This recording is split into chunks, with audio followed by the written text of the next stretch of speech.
Mapagpalang araw po sa inyo, Sir JD. Itago niyo na lamang po ako sa pangalang Estong. Isa po akong masugid na taga-subaybay ng inyong channel at matagal ko na rin gustong ibahagi ang karanasang ito na hindi ko makakalimutan. Hindi ko lubos maisip na sa paghahanap ko ng forever noon ay muntik na akong makatagpo ng game over. Nangyari po ito sa isang liblib na bayan sa Quezon Province, bandang taong 2005. Noong mga panahon na iyon, nasa 21 anyos pa lamang ako.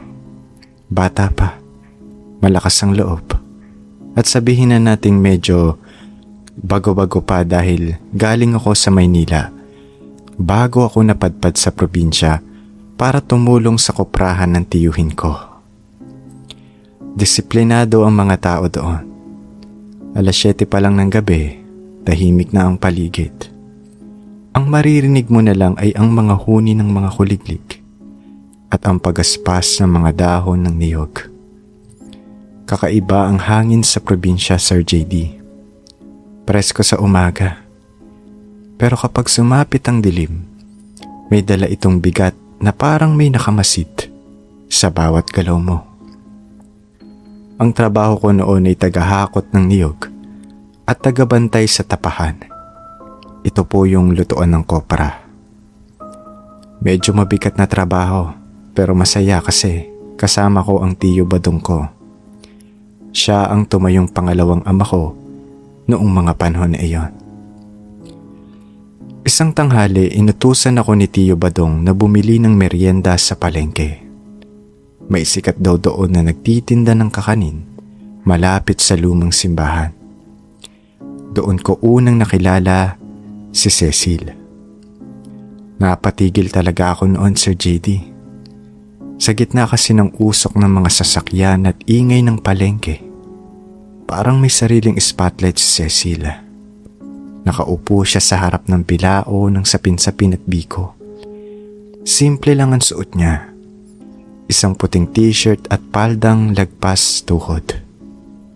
Pero ang ganda niya ay parang hindi tagalupa. Yung mga mata niya ay mapupungay. Yung ngiti niya parang humahaplos sa pagod kong katawan. Lumapit ako para bumili. Nasabi ko sa sarili ko, Estong, huwag kang torpe. Minsan lang ito. Miss, pabili nga po ng biko. Sabi ko habang pilit na inaayos ang buhok kong medyo magulo dahil galing ako sa trabaho na. Tumingala siya at ngumiti sa akin. Ilan po, kuya? Ang tanong niya. Napakalumanay ng boses niya. Parang musika sa pandinig ko. 20 pesos lang. Pero kung kasama ka sa bibilhin, baka kulang ang ipon ko. Banat ko naman. Tumawa siya. Yung tawang mahinhin pero may kiliti sa puso ko. Nako kuya, hindi po ako for sale. Yung biko ko lang. Doon na nagsimula ang lahat. Araw-araw na akong nagbo-volunteer kay Tiyo Badong na bumili ng merienda. Kahit busog pa kami, pipilitin kong magutom para lang makapunta sa bayan at makita si Cecil. Nalaman ko na ulila na pala si Cecil sa ama at ina. Ang kasama niya lang sa buhay ay ang lola niya, si Lola Goring. Nakatira sila sa dulo ng barangay, doon sa may paanan ng bundok kung saan bihira ang may kuryente. Si Lola Goring ay kilala sa lugar bilang isang misteryosong matanda. Maraming kwento-kwento na kesyo nanggagamot daw ito, kesyo may alaga daw. Pero dahil nga in love ako, binaliwala ko ang lahat ng iyon. Ang mahalaga sa akin ay si Cecil. Lumipas ang ilang linggo, naging magkaibigan kami ni Cecil. Madalas kaming magkwentuhan habang nagtitinda siya. Nalaman kong masipag siya, mabait at higit sa lahat, mapagmahal sa lola niya. Gusto sana kitang dalawin sa inyo, Cecil. Pwede bang manligaw? Prangkahan kong tanong isang hapon bago siya umuwi. Estong, malayo ang amin eh. Tsaka baka hindi ka magustuhan ni Lola. Bakit naman? Mabait naman ako ah. Medyo gwapo rin naman. Biro ko pa para pagaanin ang loob niya. Napangiti siya pero may lungkot sa kanyang mga mata. Basta, kung pupunta ka agahan mo, huwag kang magpapagabi. Masaya akong umuwi noon. Ibinalita ko agad kay Tiyo Badong na may nililigawan na ako at pinayagan niya akong dumalaw. Pero imbis na matuwa, nagsalubong ang kilay ni Tiyo. Sino? Yung apo ni Aling Goring? Nako Estong, mag-ingat ka. Bakit po tito? Mabait naman po si Cecil ah. Pagtatanggol ko. Mabait ang bata, oo. Pero yung matanda, may mga bali-balita kasi dito. Dati na raw minanligaw dyan sa apo niya. Taga-kabilang bayan pa. Nawala na lang ito na parang bula. Ang sabi, lumuwas daw ng Maynila. Pero hindi naman nakarating doon. Kwento-kwento lang yan tito. Wala naman po talagang aswang. Tsaka nasa modernong panahon na tayo. Sagot ko naman na puno ng kumpiyansa. Huminga ng malalim si Tiyo Badong. Basta, makinig ka na lang sa akin. Huwag kang kakain ng anumang ihahain nila sa'yo na may kulay itim o pula.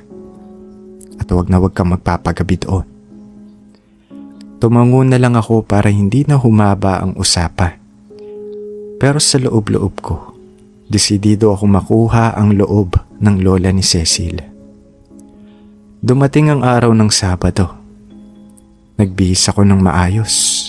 Nagpolo shirt at nagpantalon ako. Sinuklayan ko ng maigi ang buhok ko. At nagdala ng prutas bilang pasalubong. Medyo malayo nga ang bahay nila Cecil.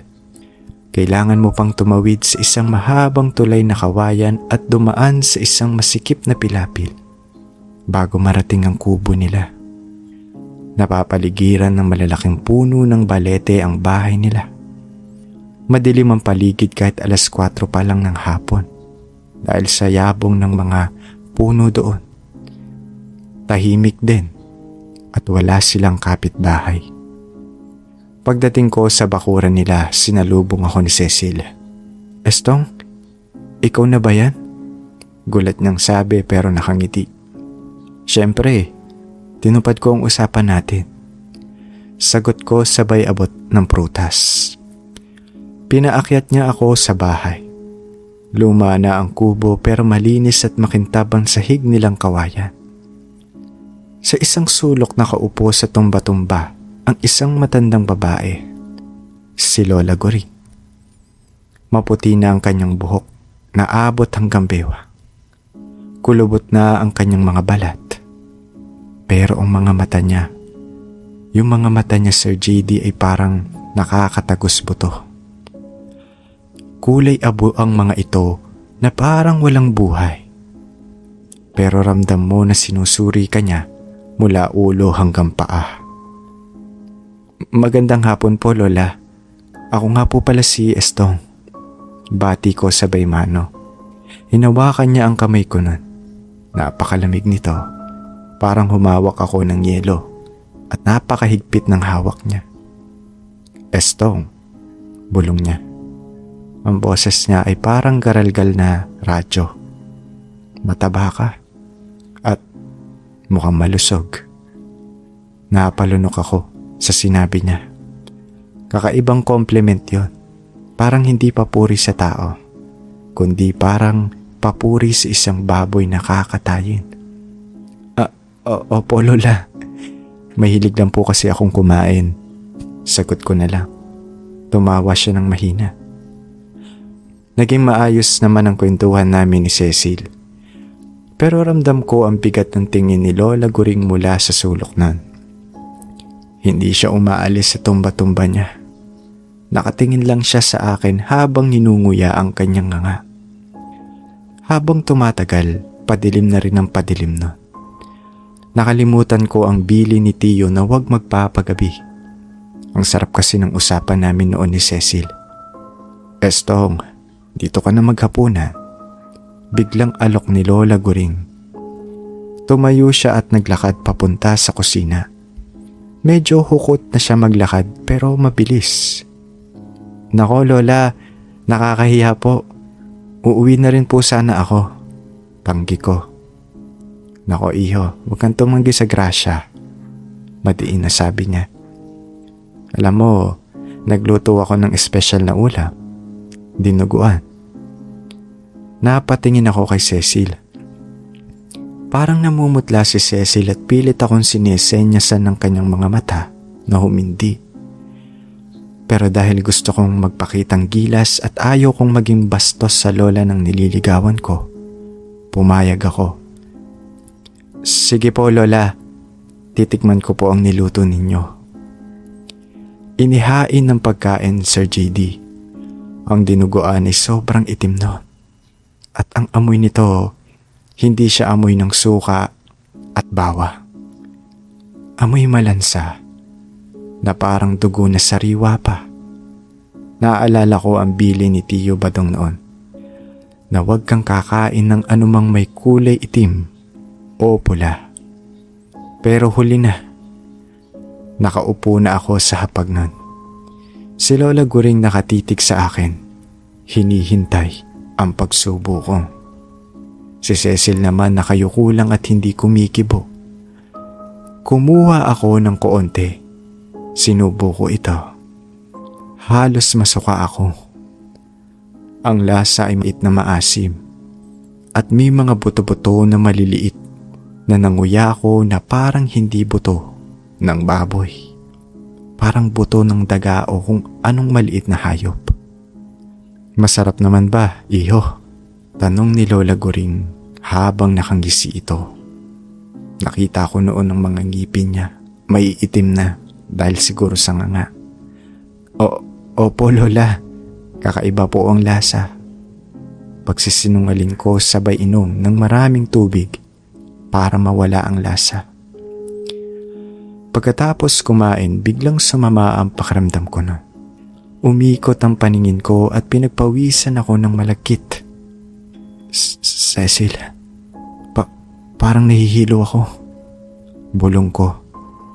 Dito ka na muna magpahinga, Estong. Delikado na sa daan. Sabi ni Cecil na parang nag-aalala pero parang wala rin siyang magawa. Inilatag nila ako sa banig nila sa sala. Wala akong nagawa kundi humiga dahil parang binibiyak ang ulo ko sa sakit. Nakatulog ako sandali. Pero nagising ako ng madaling araw dahil sa isang ingay. Tunog iyon na nagmumula sa bubunga. Parang may malaking ibon na naglalakad doon. Idinilat ko ang mga mata ko.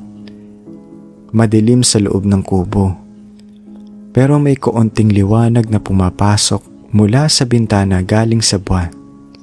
Hinanap ng mga mata ko si Lola Guring sa tumba-tumba niya. Wala na siya doon. Tumingin ako sa kusina. May anino akong nakita. Dahan-dahan akong bumangon, Sir JD, kahit masakit ang tiyan ko. Sumilip ako.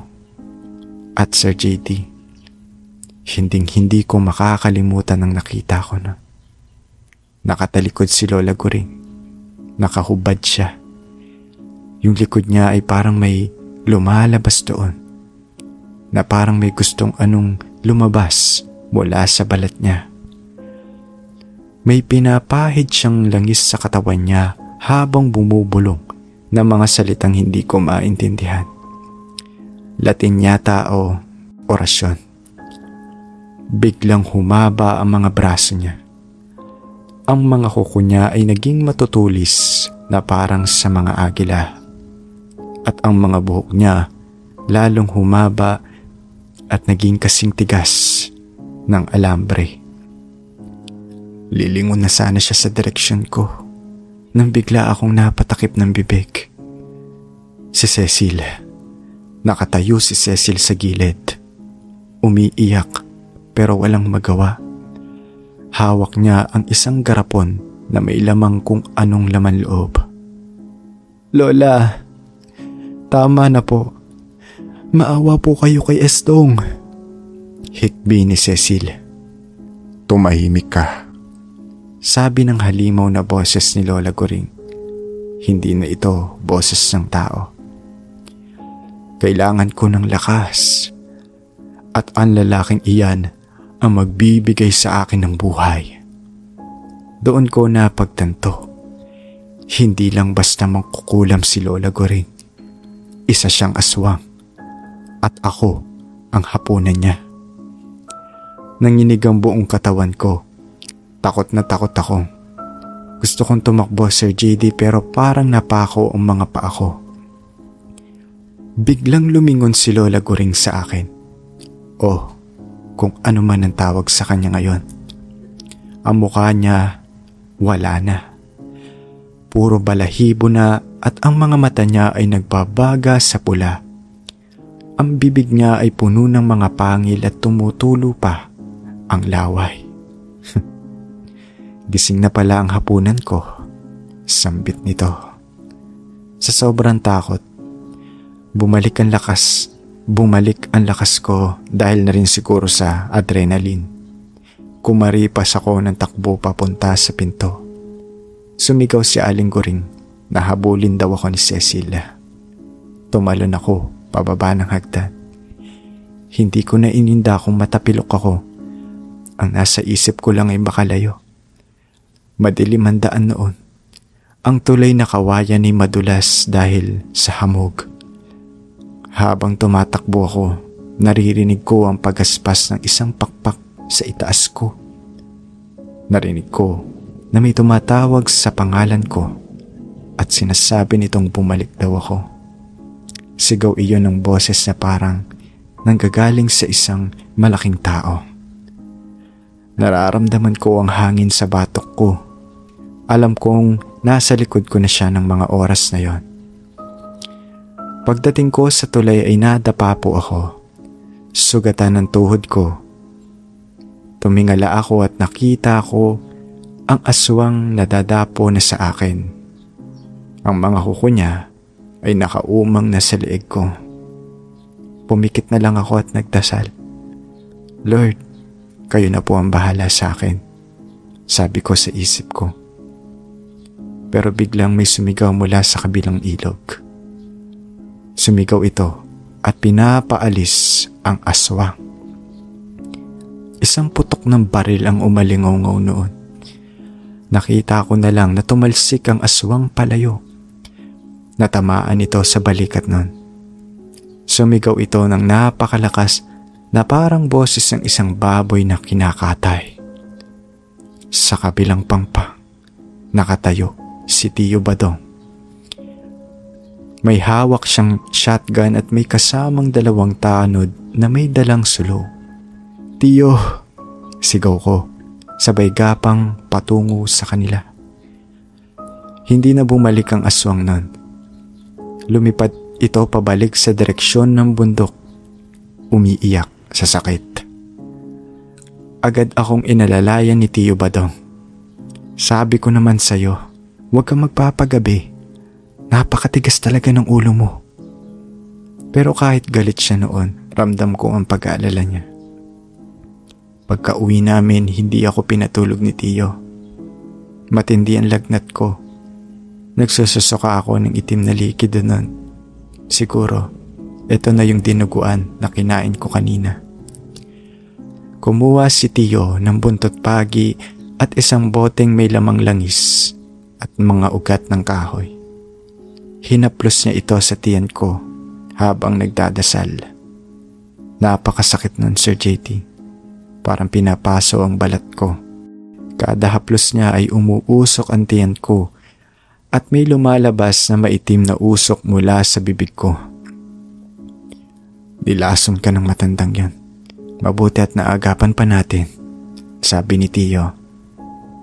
Inabot ng umaga bago humupa ang lagnat ko. Parang binugbog ang katawan ko sa sobrang sakit. Kinabukasan, nalaman namin ang balita mula sa mga tanod. Sinugod nila ang bahay ni Lola Goring noong umagang iyon. Pero wala na silang naabutan. Nasunog na daw ang kubo. Ayon sa mga nakakita, may nakitang matandang babae na tumatakbo papunta sa gubat. Sugatan ito at tuguan. Hindi na ito muling nakita pa. Labis akong nag-aalala kay Cecil noon. Akala ko sumama siya sa lola niya. Akala ko isa rin siyang aswang. Pero kinahapunan may kumatok sa bahay namin. Si Cecil yun. Puno ng putik ang damit niya, umiiyak at may dalang maliit na bag. Estong, patawarin mo ako, hagulgol niya. Lumabas si Tio Badong hawak ang kanyang itak. Akala niya ay kalaban si Cecil. Wag po, tao po ako, sigaw ni Cecil habang nakaluhod. Ipiniliwanag ni Cecil ang lahat. Hindi daw siya aswa. Siya ay bihag ng sarili niyang lola. Ginagamit daw siya ni Lola Guring para mang-akit ng mga biktima.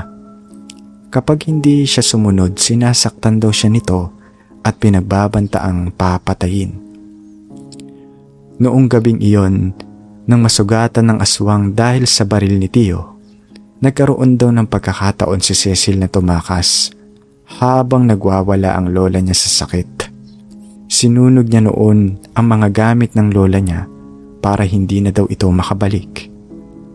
Naawa si Tio Badong kay Cecil, lalo na nang makita niya ang mga pasa at late nito sa katawan. Sige, dito ka muna. Pero sa oras na may gawin kang milagro dito, hindi ako magdadalawang isip. Banta ni Tio. Pero napatunayan naman ni Cecil na malinis ang intensyon niya. Siya ang nag-alaga sa akin habang nagpapagaling ako. Ipinagluto niya kami. Nilinis niya ang bahay namin at tinulungan si Tio sa koprahan. Doon ko lalong minahal si Cecil. Hindi dahil sa ganda niya, kundi dahil sa tapang niya na takasan ng madilim niyang nakaraan. Naging kami po ni Cecil. Hindi naging madali noong una dahil takot pa rin ang mga tao sa kanya. Pero sa tulong ni Tio Badong, natanggap din siya ng baryo. 1 taon nang lumipas, nalaman namin na natagpuan ang bangkay ni Lola Guring sa isang bangin sa kabilang baryo pa. Tuyong-tuyo daw ang katawan nito na parang kahoy. Sa huli masasabi kong worth it ang lahat ng takot ko.